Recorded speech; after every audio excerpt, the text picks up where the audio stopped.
யா யா வாசிக்க போறியா?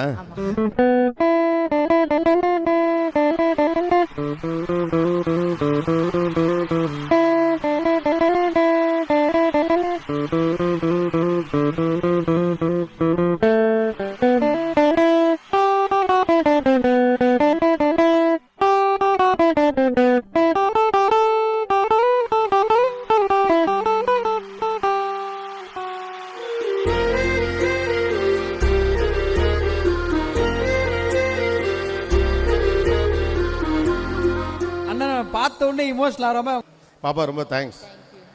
ஒரு வாரமாக நீ கித்தாரை எடுத்துக்கிட்டு சுத்தையிலே நினச்சேன், நான் ஏதோ இருக்கு போல் இருக்கு அப்படின்னு நினச்சிட்டு. தேங்க்யூ, ரொம்ப சந்தோஷம். எல்லாரும் மியூசிக்கில் எதாவது பண்ணையில பார்த்து ரொம்ப சந்தோஷமாக ரசிப்பேன். முதல் முறையாக ஒரு ஸ்டேஜில், ஒரு பெரிய ஸ்டேஜில் வெண்பா பர்ஃபார்ம் பண்ணி இப்போ பார்த்தது எனக்கு ரொம்ப உண்மையிலேயே personally I am very happy. கிட்டாரோட வந்துட்டேன்.